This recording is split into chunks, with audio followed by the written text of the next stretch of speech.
Now, yesterday's meeting of European anti-Islamist groups in Aarhus, organised by the English Defence League, was judged a damp squib in the papers this morning. But the thousands who staged a counter-demonstration think we should not underestimate them. They say Europe needs to learn from the horrendous killing spree by Norwegian right-winger Anders Behring Breivik, whose trial begins in 2 weeks. Is Britain too complacent about the far right? Tommy Robinson, the leader of the EDL, is here. And on a previous rally, this was at Tower Hamlets, you said, I just want to see exactly where you're coming from here. You said, every single Muslim watching this, on 7/7, you got away with killing and maiming British citizens. You got away with it.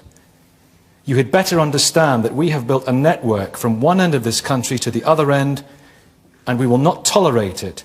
And the Islamic community will feel the full force of the English Defence League if we see any of our citizens killed, maimed or hurt on British soil again. Yep. Basically, that we will highlight it, as we've done from day one, peacefully protesting, bring it to the media attention and put pressure on the Islamic community to deal with the Islamists. With respect, that doesn't sound peaceful, that sounds very threatening. Well, it wasn't, it was peaceful. It is peaceful. And it's not a threat, it's a promise. We will continue to do what we're doing. The Islamic community have got Islamist organisations in every one of them. They're not dealing with them. We now have more Islamic extremists in Britain than we've ever had. And it's spreading like a wildfire. What would you mean by full force? By full force, taken to the streets in as many numbers as we can. What do you mean by every single Muslim watching this? I mean every single Muslim, it is your duty to deal with the extremists within your community. Stop brushing it under the carpet, pretending it's not there. Now, people say you're just a bunch of thugs. You came out the football thug culture. When you headbutted a fellow EDL member, Alan McKee, what was all that about? Well, that was he had it was Combat 18. I stood up on stage. Right. We had a breaking point in our movement where we had neo-Nazis trying to attach themselves to what we stand for. So I took the opportunity to stand on stage, call them out, name them. When I got off stage, I was confronted by people wearing Combat 18 t-shirts. At which point I headbutted him, because he was Sikh hiling and shouting abuse. And then when I got back to the coach, I was confronted by another 30 Nazis. I get many death threats on a weekly basis by Nazis. We've done more to confront Nazism and Islamism. So are you an anti-Nazi movement? I am. Yeah, we are. Yeah. And Islamism and Nazism are opposite sides of the same coin. They're identical. They're both fascist ideologies. But Nazism's been defeated. Islamism hasn't. Well, it's interesting because Nick Griffin from the BNP described you and your organisation as good-hearted morons. Nick Griffin, yeah, that's coming from Nick Griffin, yeah? Well, he likes what you do.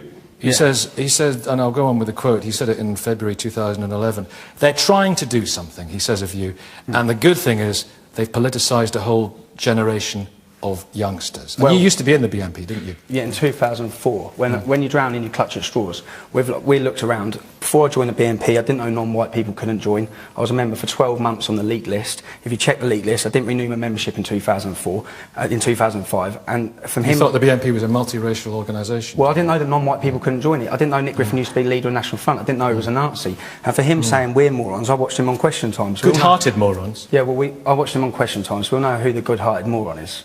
Well, answer, how dangerous do you believe the EDL are? I think Stephen or Tommy or whatever is, and his organisation are extremely dangerous. I think they peddle hate, they peddle misconceptions, they peddle myths at a time when we've seen spikes in Islamophobia, race hate. We see attacks across the United Kingdom. Have you been threatened? I've been threatened many times on Twitter. We have live cases. I've been threatened with violence against myself. But this isn't about me. This is about a broader issue, which is, as a society, we have your organisation, Tommy, Stephen, which is peddling hate, which is hurting, alienating. You are denigrating a whole community. Over and over again, it's been made very, very clear by the leadership within your organisation. This is about all Muslims. This is about Islam, not Islamism, and I'm sure you couldn't even define Islamism. I've grown up in Luton. Some of the best people I've met through growing up are Muslim. Some of my mates are Muslim. You had Butch Vassell on this show last week. I was out with his son on Thursday night, okay? I don't hate all Muslims. Muslims are the first victims of Islam and extremist Islam. That's what's happening. I don't hate Muslims at all. And I've said that from day one. When it comes to peddling hate, you just said you've been threatened on Twitter. Okay, well, I've had an armed guard for my family for a week. I've had threats to decapitate my children's head. I've been in hospital with bruising on the brain. I've had 8 stitches in my lip. I get confronted and attacked on a weekly basis. So I don't need anyone to tell me about being threatened and where it comes to from being threatened. My answer. Do you not think for a second that you are part of an organisation, and your organisation, you were in Denmark yesterday, yes, and you are bedfellows with people who are saying that we want to outlaw the Quran, we want to outlaw the hijab, we want to deport Muslims from Europe, we want to exclude them, we want to pay them to have governments send them out of Europe. You are trying to become now a soft face which is appeasing hatred against Muslims and Islamophobia. Let me ask you something. The people that share, to a greater or lesser extent, some of the concerns that Tommy attempts to articulate, do they not count? Yeah. I think the concerns are important, and I think we have a major problem in this country, which is there has been no proper debate about what is the nature of Islam. Islam, as far as my understanding is concerned, and almost every Muslim I've met, Islam is inclusive, it supports women's rights, it gave women's... Wahhabi sects of Islam? Wahhabism? I have no idea what that... Extremist sects, Saudi-funded sects. They're peaceful. This is the United Kingdom. Yeah. This is the United Kingdom. Yeah. We're talking about Muslims and Islam in the United Kingdom. We are inclusive. Working. Hold on a second. We are inclusive. We're tolerant and supportive and encouraging of other faiths. In Islam it says, La ikra'a fi din. That means there's no compulsion in religion. So Islam is not about oppression, it's actually about providing freedom for people and freedom from fear. Fear, the kind of fear that your organisation peddles. Fear that Islam peddles towards us in many ways. And you're saying this, there'll be thousands of people, millions of people sitting at home from working class backgrounds who live in towns like Luton Town, who don't see it integrating, who don't see it as being peaceful, who see hostility. My children... Sorry, who don't see what as integrating? Islam, it's not integrating society. So this is an Islamic problem, not an Islamist problem. No, so you're not talking... you are not talking about political extremism. You are talking about Muslims generally, and you've said it now again. I'm talking about Islam. I'm not talking about Muslims. I'm talking about Islam is failing to integrate. If you look across Europe... But there are millions... Can I just say, there are millions of people who perfectly well integrate. You think all Muslims, do you not, are like Anjem Choudhury and that mob? How can you just say that? I've just told you. It's the same as somebody assuming that all white people are like you. How can you just tell me? How can you just tell me that I think all Muslims are like Anjem Choudhury when I've just said some of the best people through growing up I've met a Muslim. Some of my best mates through growing up were Muslim. Yeah, Islam. Islam is in a 7th century ideology. It's not just me that thinks it's failing. Every single... The fastest... Well, hang on, let him finish. The fastest growing political parties in every single country in Europe are anti-Islamist political parties. Whether you like it or not, it's happening. People are fed up with what's going on. Islam needs to evolve, it needs to modernise, and it's not... You can't call me a racist or fascist for picking out problems within the Islamic ideology. Matt Goodwin, how significant are the EDL? Are they, in a way, changing the discourse in this country? Well, they are a significant movement and they're representing concerns and grievances that are in society. I think on the other hand, probably lots of people who are watching the show may feel concerned about the way in which organisations like the English Defence League tend to have a lot of slippage in the way that they talk about Islam. So an organisation that started talking about militant Islamism now openly talks about Muslims in general. So let's just talk about Islam again. Well, okay, but let's just be absolutely clear. We have to be very precise in our terminology. Let's be absolutely it's a sensitive issue. Let's be absolutely clear. When we look at the survey evidence and we look at all of the research that's been done, the vast majority of Muslims in this country do not endorse terrorism or suicide bombing. The vast majority of Muslims in this country feel strongly attached to their country and their neighbourhood. Okay, the vast majority of Muslims in this country do not endorse things like honour killings that you're organising. Law. This is okay. So here's the problem. Under Sharia law, Muslim women are treated second-rate citizens. Here's they get 50% less of a man. They have Muslim woman. I'm not a second-rate citizen. No, but you'll get 50% less than that of a man in a Sharia law court. Well, that's not on in British. Women have fought for decades for equal rights in Britain. Muslim women. I tell you what I find really interesting about. Lies, Tommy. You're telling lies. Wait a minute, Shyster. What I find really interesting about your organisation is I was looking at your website yesterday, and you're trying to say that you're a human rights organisation. I mean, I find that quite farcical. Basically, your organisation does peddle hate, you peddle misinformation. Last month, in March, 2 Asian men were beaten to a pulp by 4 men from Yorkshire who claim they sympathise with the EDL. They have actually gone to prison. Where's the evidence? Well, this is what they said. It actually was discussed in court. They've gone to prison. Okay. Now, 2 weeks ago in Salford, not that far from here, a black woman was walking in broad daylight, 2 o'clock in the afternoon. She's pushing her child in a pram. A man racially abused her, used sexual language and threw acid at her. Now, racism is very much a reality of people's lives. But Shaista, the other side of this is that, I suppose the question some people ask is, do the Muslim community need to do more to separate themselves from their extremist wings, Muslim communities? From their extremist wings, there are young men who want to kill their fellow Britons. There are those poppy burners. Now, what do you think of all those people? I think they're extremists. I think they're an absolute disgrace, just like I think you're an extremist. Okay. Well, simple as that. You talk about human rights. The European Court of Human Rights done an in-depth study in 2004, and they found that Sharia law is incompatible with Western freedoms and democracies due to their views on homosexuals, their views on women, and their views on infidels. That's all the non-Muslims over here. But if you're a defender of liberal values, as you seem to be portraying yourself, why in a recent Channel 4 documentary did you throw items at the police and abuse an Asian security guard about Norway, and you were impersonating Anders Breivik? No, you see what you why do your members wear is this true, toy pig masks and carry bacon? It's liberal values, it's hardly Shirley Williams, I'm glad you pointed that out. When I had my hood up and I had goggles on, this is what we're up against as an organisation. I said ribbit because I looked like a frog, because I had goggles on and I was drunk. I didn't say Breivik, they put a subtitle as Breivik. I didn't say Breivik, I said ribbit. So and taken out of context, a lot of those things, if you know what the story behind what had happened, it's not the way it look. What are these pig masks all about? I don't know, I don't wear a pig mask. I don't wear a pig mask. The point is more important than this, and I'll tell you why, Stephen, because firstly, within society, and one thing you're not recognising, you're worried about the Islamisation of this country. Not just I'm worried. No, it's okay. It's all right. Look, you're worried about the Islamisation of this country.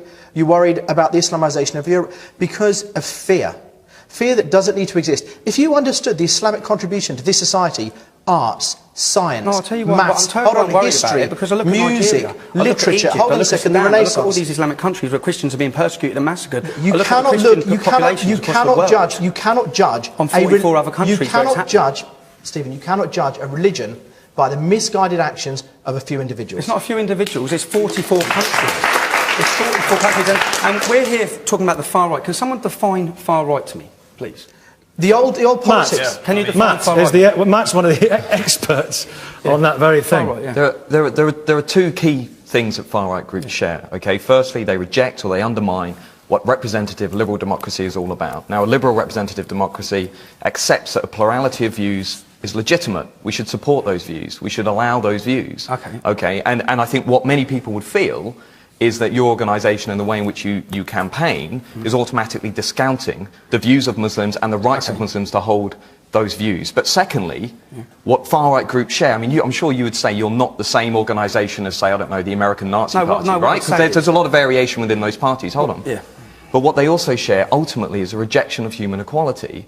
And I would guess that many people who are watching the show would feel that your organisation is no longer talking about militant Islam. You're just talking about Muslims. Okay. Well, you'd say I'd bring Jamie and Abrin in a second. You'd say far right. I said we've got a Sikh division. A Jewish division, a Hindu division, and excuse me, sorry. And Matthew's an expert on the far right. Yeah. Matthew, you're from Kettering. 98% Christian. You was brought up in Kettering. No, I wasn't. Where was you brought up? Chiswell Green. Chiswell Green. Well, what's the population of Muslims there? It's non-existent. I live in Manchester. I'm more than familiar with what I'm saying is, where you've been brought up, there's been no Muslims, there's been no immigration. Where I've been brought up, when your children go to a school where other children at that school's fathers are teaching them hatred due to their Islamic extremist views, then you can be an expert. Because all these experts which are doing all these studies and reading all these books, they're out of touch with reality. Jamie Bartlett, are you out of touch? Are too many politicians out of touch with what he perceives as his reality, Tommy Robinson? I think so. I mean, I think clearly one of the reasons groups like the English Defence League and all across Europe, various forms of far-right parties are growing is partly a feeling that especially left-wing parties that should have been representing the working class no longer really understand what it's like to live actually in a multicultural society. I mean, Tommy can say, you know, I live in Luton, I know what it's actually like, you're from Westminster, you've actually got no idea. But the question here is about whether we're complacent. You know, for all the bluster that Tommy and the EDL can present each week, and they get lots of media coverage, there's not actually many of them. Most of them are online on Facebook and on forums and all the rest of it. They can't really get more than 400 or 500 people out in the streets. Look at the BNP in the UK. Polls, what, 1%, 2%? And look what happens across the rest of Europe. In France, the Front National are polling at 20%. This is really key, isn't it? There's no, Matt, there never really has been. Mosley in the 30s had a sort of brief shining moment, if you want to call it that, but nothing much beyond that. There's been no tradition of electoral success in this country for far-right parties, hasn't Yeah, there? absolutely. I mean, a lot of that has to do with the system that we have. I mean, we are just as concerned as our European neighbours about the core far-right issues, and I don't think those issues should be dismissed or discounted. I think those issues need to be talked about, and that is probably the only point of convergence that you and I would have. But I would also say, in Britain particularly, because of the failure of parties like the BNP and before the BNP, the National Front, we've tended to be extra dismissive about the far right. We've dismissed supporters of the far right as a lunatic fringe who don't deserve to have their grievances talked about, and I don't necessarily think that's because we're not far right that we've been successful. It's because people don't want to vote for the BNP and groups like that, because the average person that's joined the English Defence League is an average man. There's quite a lot of crossover between the two, isn't there? Between the BNP and the EDL, there's quite a lot of crossover. Well, I mean, the reality of the situation is the type of narratives that these parties are offering around Islam and around immigration are very similar. Jamie's study has shown that EDL supporters are not just concerned about Islam, they're concerned about immigration more generally. I think a lot of people are concerned about immigration more generally. Abba, do you want to come in here? And then the guy in a second. I've a huge problem with the way the debate's been defined at the moment, because the implication seems to be that there needs to be some sort of proactive steps taken by government to stop people from expressing their opinions. This is effectively what we're talking about. You can't say this because I don't agree with you, and every opportunity that the EDL is taking to express themselves, the reaction is so strong to this. Well, actually, what we should be asking is, why does the EDL exist in the first place? I mean, why is it that these people feel so disenfranchised that they have to look to the EDL rather than their local Labour councillors or Liberal Democrat councillors or whatever party? There is a deficit here in terms of representing what these people's views are. Whether or not you agree with them or not, we live in a democracy. The idea is that people are able to express their opinions, whatever they may be. Precisely, that's fair enough. And as we said earlier on, there are people who have these concerns to a greater or lesser extent. These concerns that we've thrown our lives into, remember, we're all volunteers. The English Defence League, we don't get paid for anything. There are legitimate issues, and they need to be discussed. What are those legitimate issues in your mind? There are of course, there's legitimate issues on race, on immigration, on all those issues. The point is, across Europe, these issues are being manipulated by mainstream parties. They are being manipulated. There's definitely an increase in far-right activity.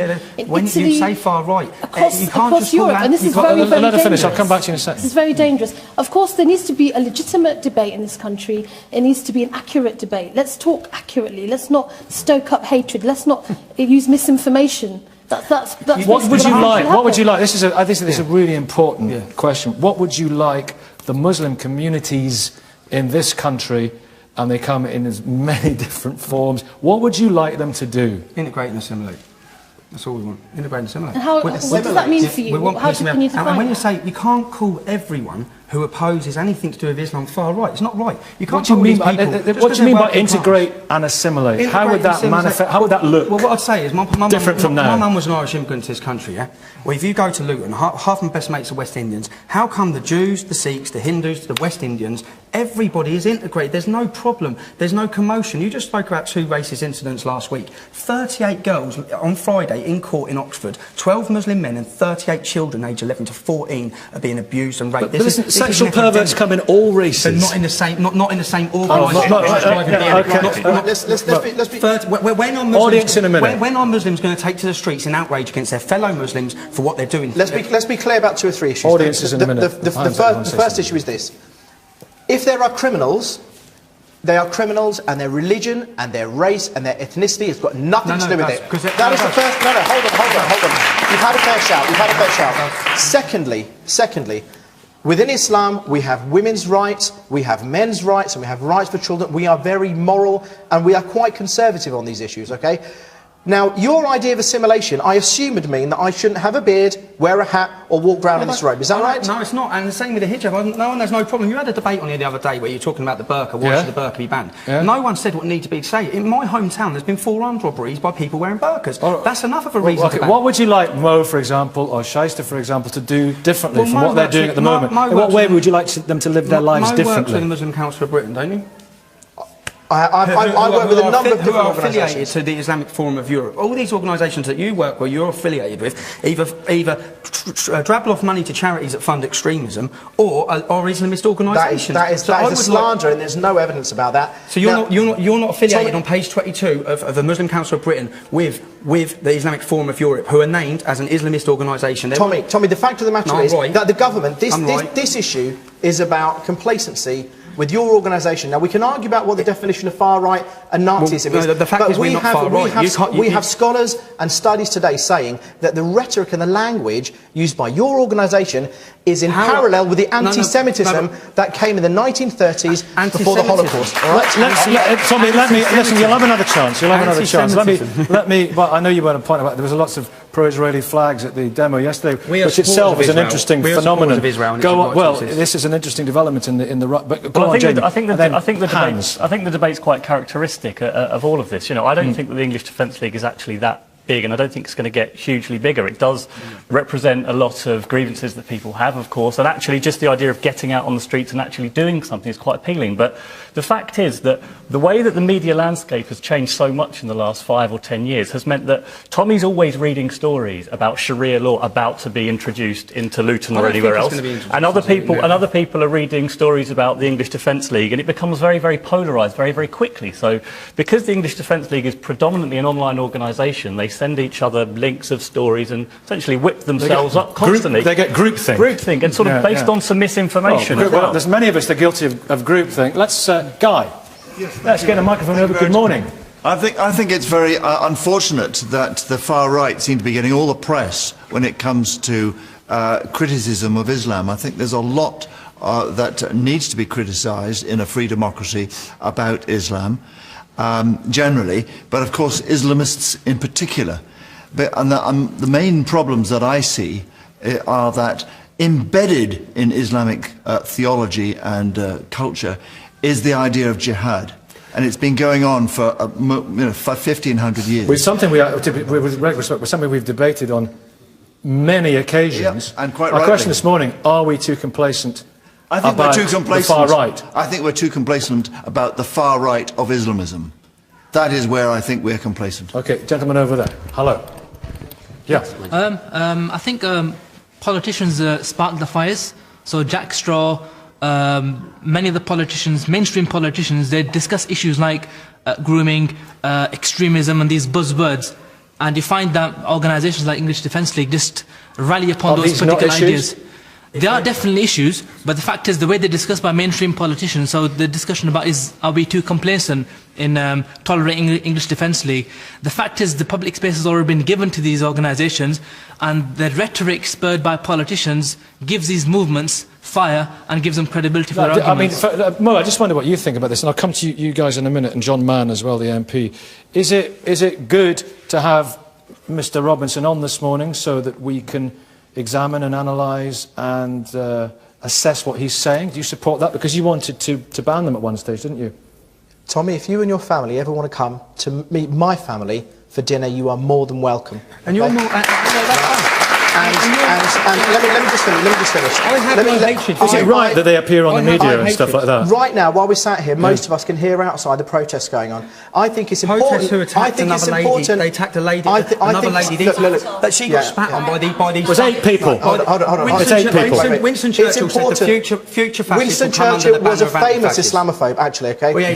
Now, actually, Winston Churchill was what? That's famous. You've sorted out next week's debate for us. Thank you very much indeed for that. I think it's important. I think that's important that you're here. I think it's important we have a debate. I think it's important we have a discourse and challenge these things on the intellectual battlefield. What I do have a problem with is if the government decides that organisations who are not conducive to the public good, whether it albeit Al-Muhajirun or Muslims Against Crusades, if the government decides to ban them, and actually I've got a bit of paper here which is a copy of a letter I wrote to the Home Secretary where I wrote her and James Brokenshire wrote back to me, and he said that they decided that they were not going to prescribe the English Defence League. Okay, there's no reason to prescribe us, because we haven't been linked with any terrorism. 1 in 5 members of Anders Breivik are in jail for terrorism. Anders Breivik made it very clear that he has influence and has links with, clear links with the English Defence League. Okay, I've got to answer that. On page 1438 of Anders Breivik's manifesto, he said the English Defence League is in fact anti-racist, anti-Nazi, and they are naive fools. And on 1242, and on page 1242, he says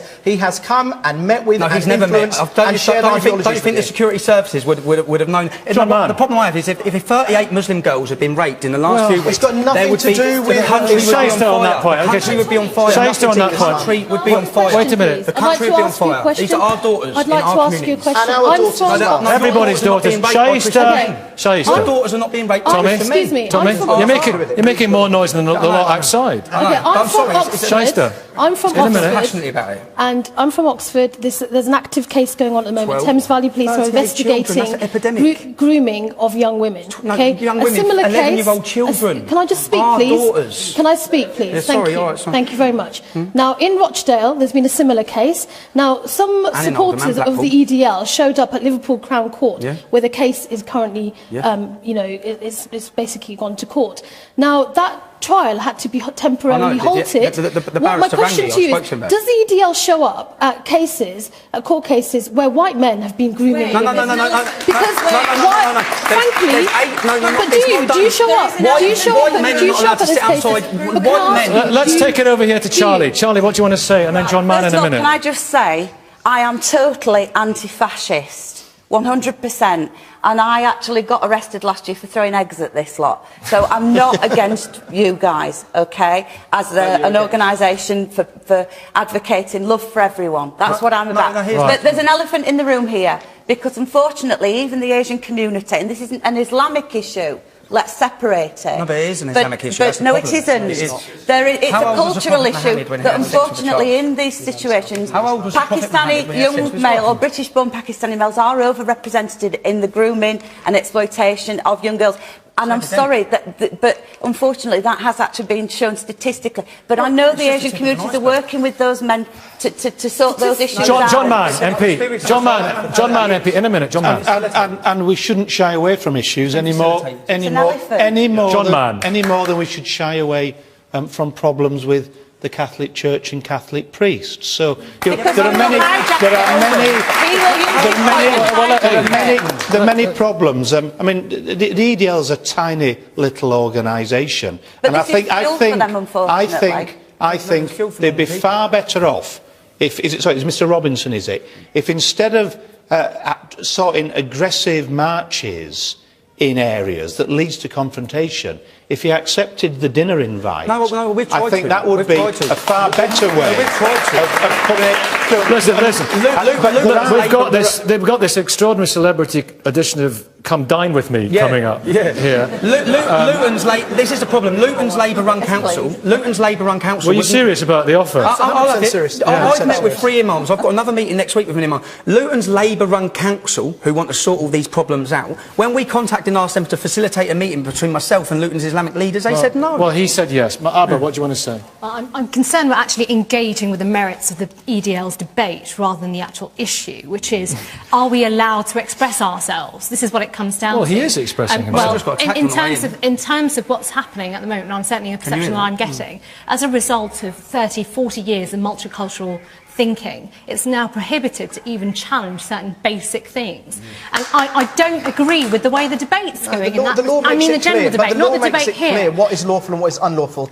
Under the Prevention of Terrorism Act, under Section 1(1), if you incite hatred, or you give harassing, or you incite terror into a proportion of the population, under Section 127 of the Communications Act, under the Public Order Act, the law makes it very, very clear and distinct what is lawful and what is unlawful. And all we're talking about is what is unlawful. Are you not suggesting, by saying that we're being complacent, that the EDL is an organisation that should be banned? Is that not what you're suggesting? I think. So what do you think is complacency? You did have a Facebook petition, and of course, if they were banned or any organisation banned, so there was an e-petition. Right.